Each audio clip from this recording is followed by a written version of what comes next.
O Senhor esteja convosco. Ele está no meio de nós. Proclamação do Evangelho de Jesus Cristo, segundo João. Glória a vós, Senhor.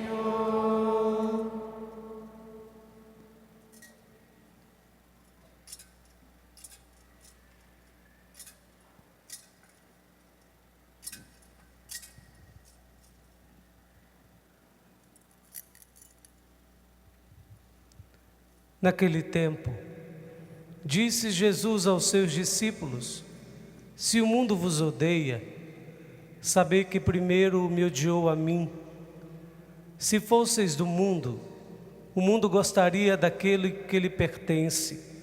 Mas porque não sois do mundo, porque eu vos escolhi e apartei do mundo, o mundo por isso vos odeia.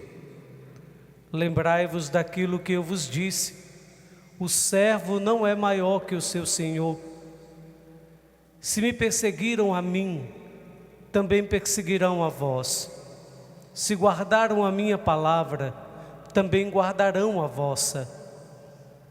Tudo isso eles farão contra vós por causa do meu nome, porque não conhecem aquele que me enviou.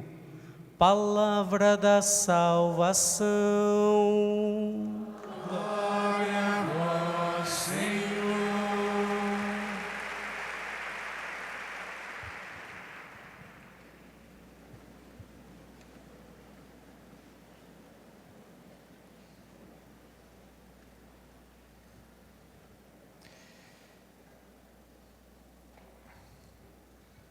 Queridos irmãos e irmãs, hoje Deus nos dirige esta palavra rica e ao mesmo tempo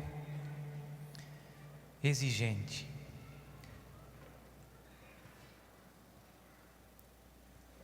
Na primeira leitura vemos a cena em que o apóstolo Paulo escolhe Timóteo para seu colaborador. Antes, Paulo tinha ido em missão com o apóstolo Barnabé, mas houve um pequeno conflito, se separaram e acabamos de escutar, Paulo associa a si Timóteo. E a primeira ideia que queria partilhar com todos vocês é esta: a importância de não estarmos sozinhos na missão. Já quando Jesus enviou os 72 discípulos, os enviou 2 a 2. Por quê? Porque quando estamos sozinhos, somos mais vulneráveis. Nós precisamos dos irmãos. Por isso Deus quis a igreja.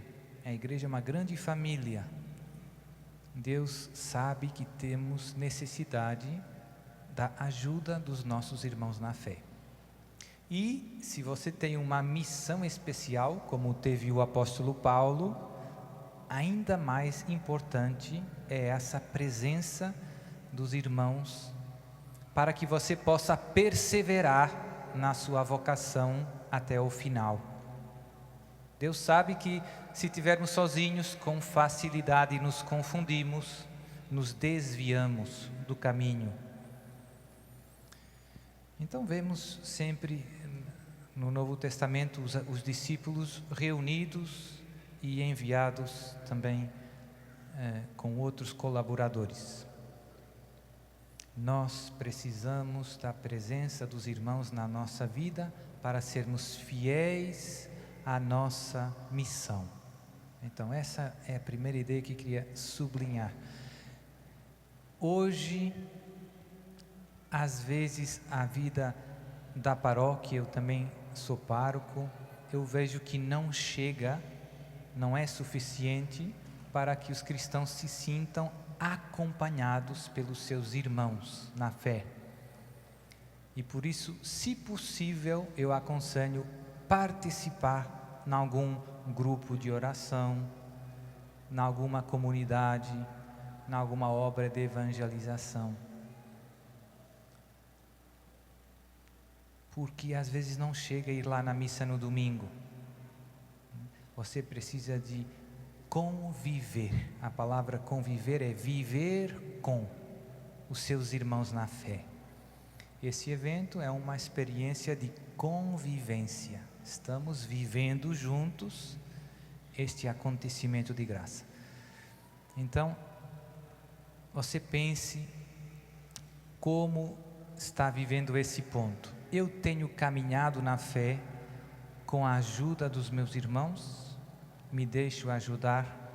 Um irmão traz tanta coisa para você, muito importante. Encorajamento quando você desanima. Quem nunca desanimou? Não existe. Tem momentos que desanimamos, o seu irmão aí está para nos encorajar.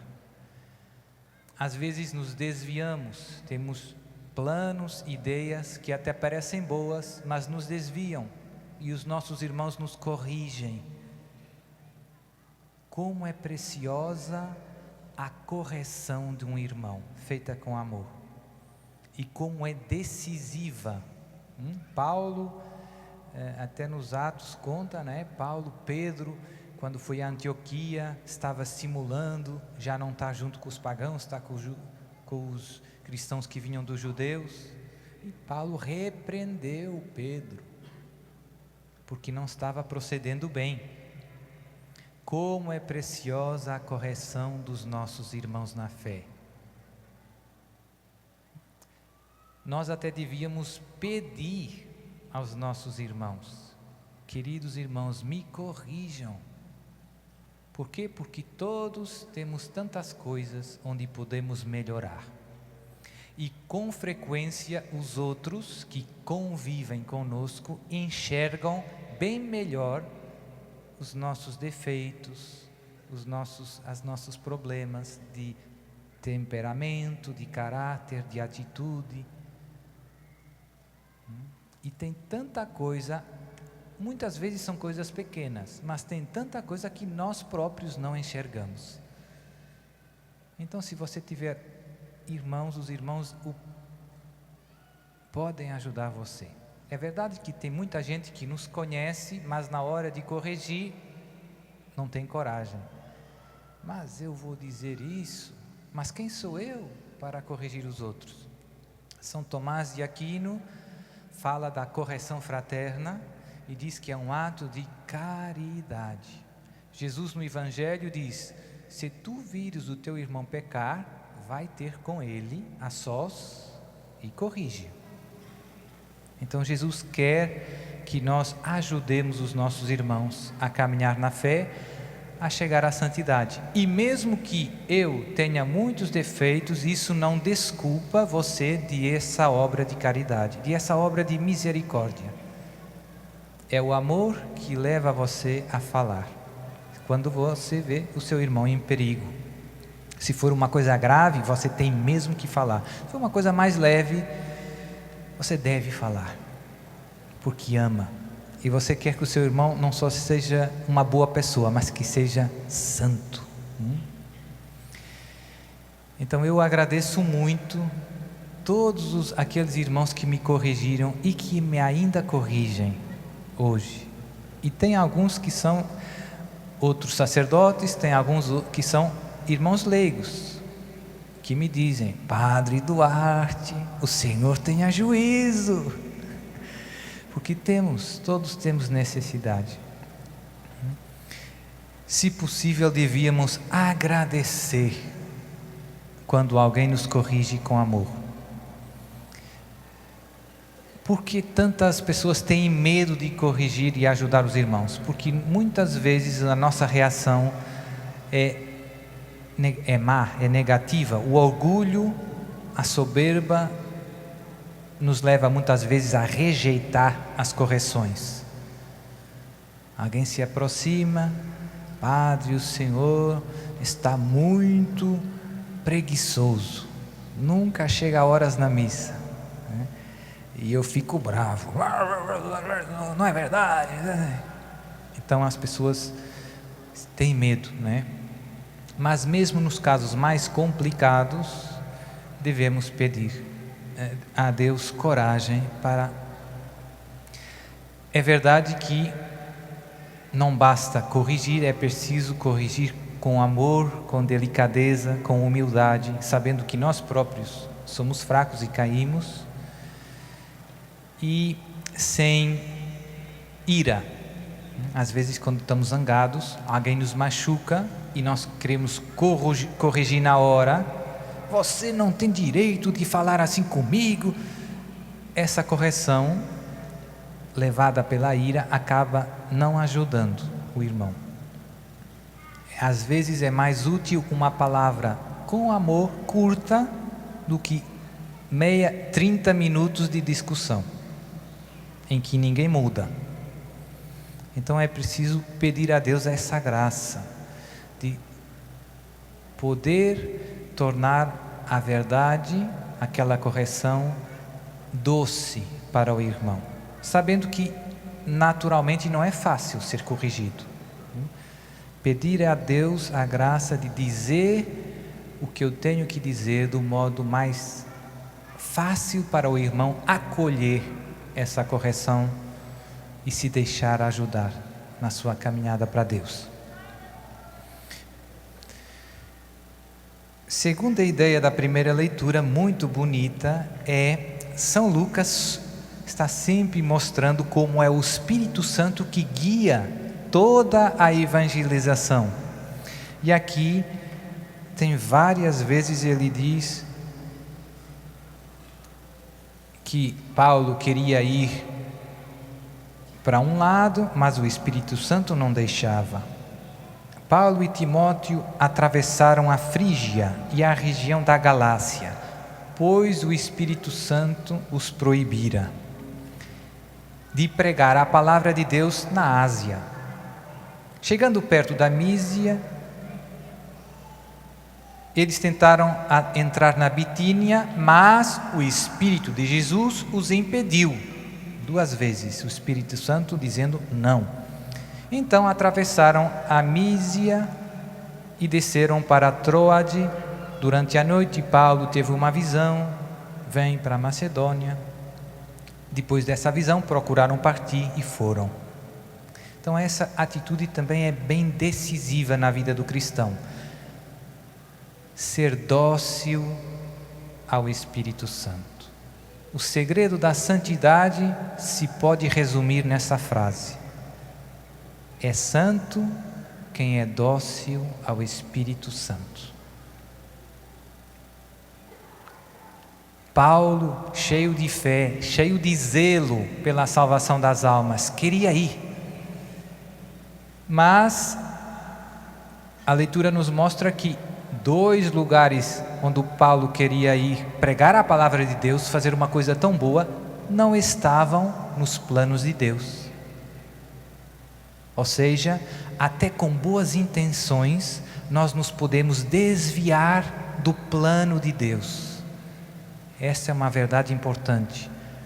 Não chega a ter boas intenções. Temos que fazer o que Deus nos pede. Tem tanta coisa boa, mas Deus não nos pede tudo, pede isto. E para eu poder fazer o que Deus me pede, eu tenho que ser dócil à sua voz, dócil ao Espírito Santo. Eu tenho que rezar. Se você não rezar, você se vai desviar da vontade de Deus.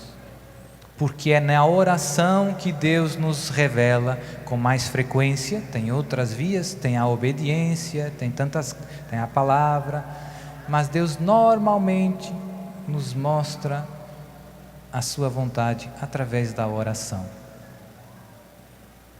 Ser dócil ao Espírito Santo. Este é o segredo para não nos desviarmos do plano de Deus, para sermos santos. Uma vez teve uma história que me tocou. Tem um padre bem famoso também que se dedicou a pregar retiros para sacerdotes no mundo inteiro, com uma irmã Brigitte, que eu penso que ela já veio pregar 30 retiros no Brasil para sacerdotes. E o padre se chama Padre Kevin. São os dois de origem irlandesa. E eles foram lá em Medjugorje, na Europa, num local onde Nossa Senhora tem aparecido todos os dias, já faz mais de 30 anos. Um lugar de muita graça. E como eles eram conhecidos dos videntes, as pessoas a quem Nossa Senhora aparecia, perguntaram ao padre: Padre, o senhor tem algum pedido, alguma pergunta que gostava de fazer a Nossa Senhora? E o padre ficou quase sem dormir essa noite.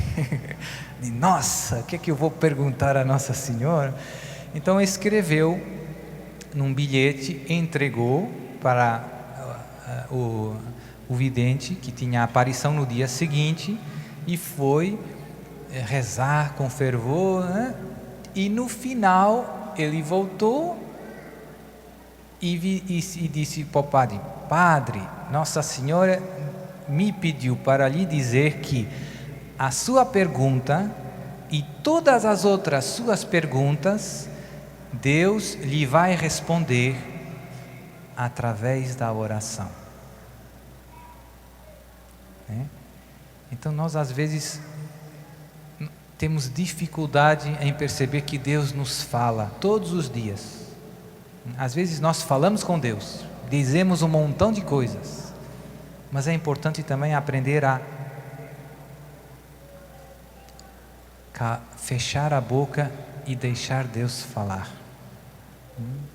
E também não só pedir a Deus coisas, mas também pedir a Deus que nos mostre o que Ele tem para nos pedir. Essa, se calhar, é: Senhor, o que é que você tem para me pedir? Eis-me aqui.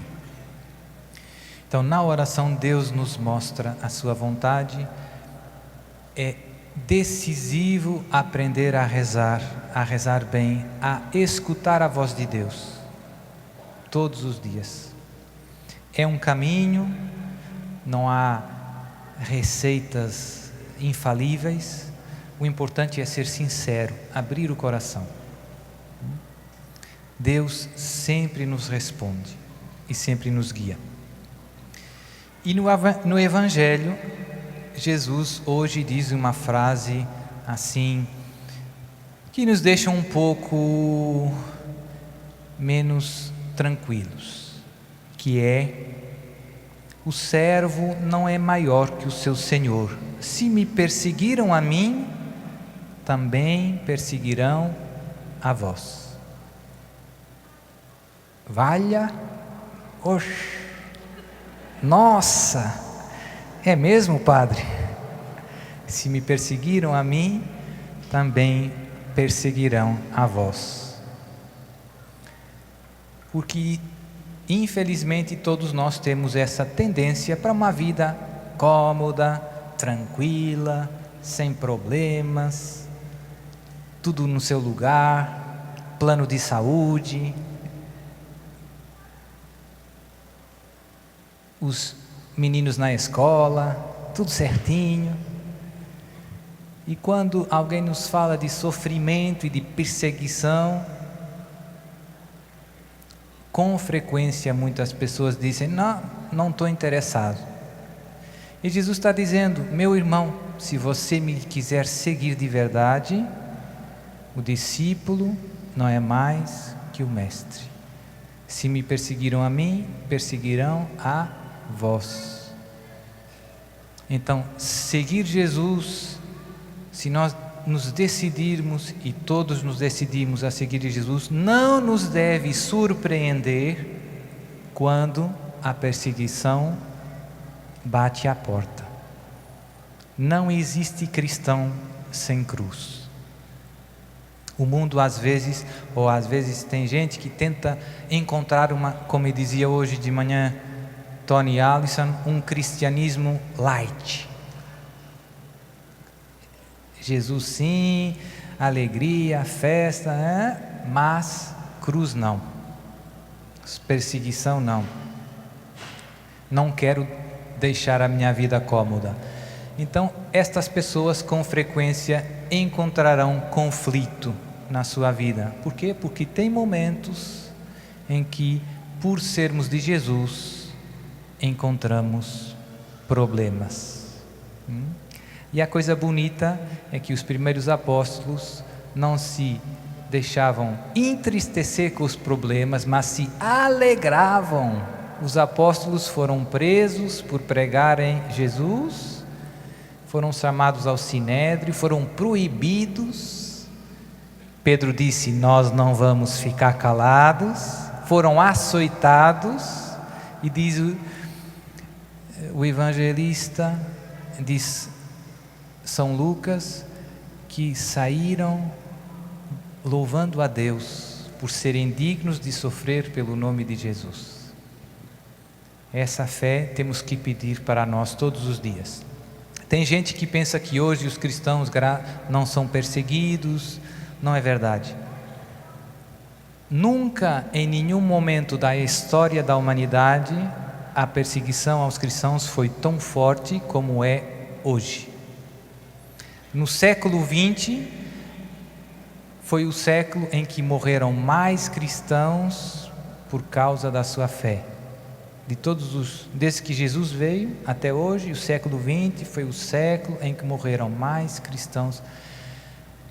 E tem muitos tipos de perseguição. Tem países em que os cristãos são uma minoria e com frequência são perseguidos por outras religiões, sobretudo pelos extremistas islâmicos. Países na África, como Nigéria, tenho padres, amigos meus da Nigéria, Egito, também na África, no Médio Oriente, Síria, Iraque, e depois Índia, e por aí afora, né? China. Eu tive um colega de seminário na China, da China, que veio para a Itália, e ele pertence à igreja clandestina, porque lá você não pode ser católico. Então os católicos têm que se esconder. Então ele veio, estudou lá no meu seminário, foi ordenado sacerdote e voltou para a China clandestino. Se as autoridades descobrirem ele, vai acabar mal. O bispo dele teve 34 anos na prisão. É coisa séria. Uma vez ele chegou no seminário, depois de 1 ano, houve uma frase que nunca mais me esquecerei. Eu perguntei para ele, se chamava José, em chinês, Zhu Bao. E aí, Zhu Bao, você gostou desse primeiro ano aqui no seminário, na Europa? E ele virou para mim e disse: onde é que está a cruz? E aí caiu a ficha, percebi que nós estamos vivendo um cristianismo sem cruz. Ele vinha de uma experiência onde o cristianismo é arriscar a vida por Jesus todos os dias. O bispo, 34 anos preso. Então tem muitos cristãos em várias partes do mundo que arriscam a sua vida por Jesus. Mas aqui no Brasil, na Europa, nesses ambientes mais de cultura ocidental, tem quem pense que graças a Deus não tem perseguição. Não tem perseguição desse tipo violenta, mas tem perseguição. Tem perseguição. Lá na Europa é muito claro, muito claro. Tem cada vez mais leis e mais casos de pessoas que, por serem cristãos, são multados, são presos. Por exemplo, tem casos de países da Europa, que não querem que os seus filhos aprendam algumas coisas bem erradas que se ensinam nas escolas, que também se ensinam aqui no Brasil. Que, por exemplo, lá na Europa, já desde os 5 anos, nas escolas públicas, e não só, o Estado quer ensinar para as crianças que o homossexualismo é uma coisa boa. E tem pais que dizem, o meu filho não vai nessas aulas. E tem casos de pais que vão no tribunal e o juiz condena os pais. Isso já está acontecendo. Já está acontecendo. Tem agências de adoção católicas que se recusam a dar as crianças para casais, entre aspas, de homossexuais. Então o Estado fecha essas instituições. Então há perseguição. Há perseguição. A coisa é séria. E eu tenho uma notícia para vocês que não é muito animadora, a coisa vai ficar mais difícil nos próximos anos. A senhora Hillary Clinton, uma das candidatas à presidência dos Estados Unidos, há pouco tempo disse, eu vi o vídeo, que o Estado devia usar a sua força coerciva, com as leis, com os tribunais, para mudar as convicções religiosas. E ela estava falando sobre o aborto. E quem é contra o aborto? É a Igreja Católica. Ou seja, ela pensa que o Estado deve forçar os católicos a mudarem de convicções. Então isso já está acontecendo. Padre, o senhor não mude de assunto rápido. A boa notícia é, Deus está conosco. O importante é que você peça a graça de perseverar.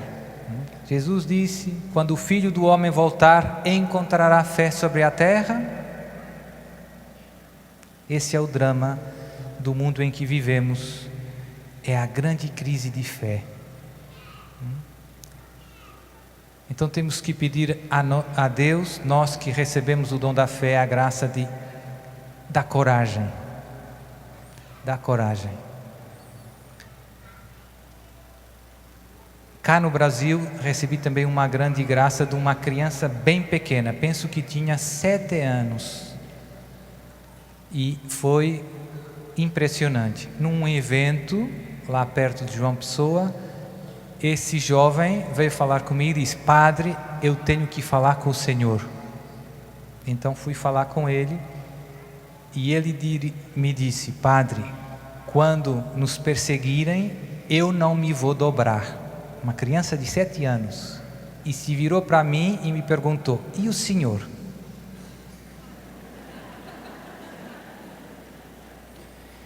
Quando ele disse isso, eu percebi que era Deus falando através de uma criança de 7 anos.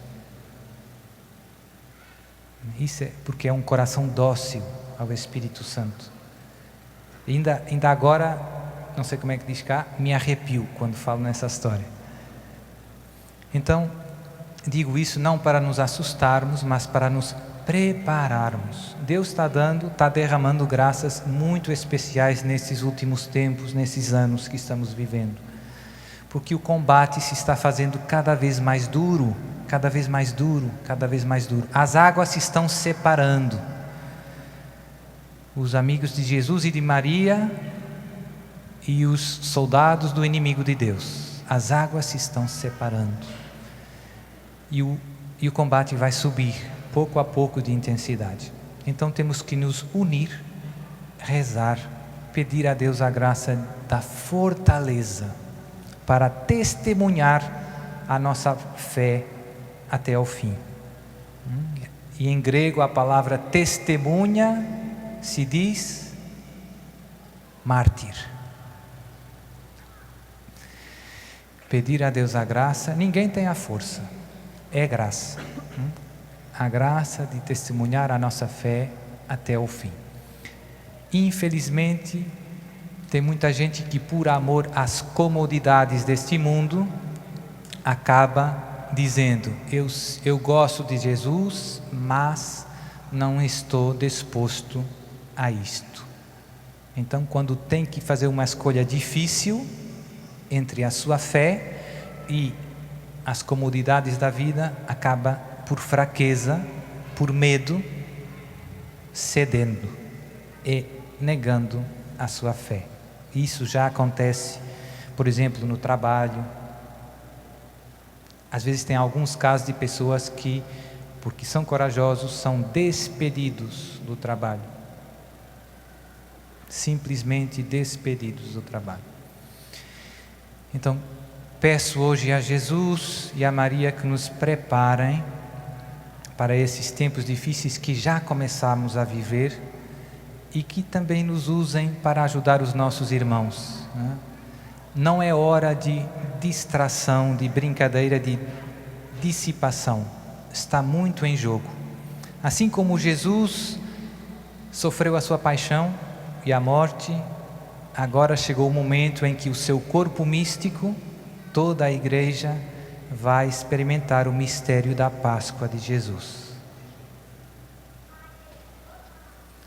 Não devemos ficar ansiosos nem preocupados, mas temos que estar preparados, vigilantes, prontos, para quando vier a prova, perseverarmos na fé até o fim. Amém.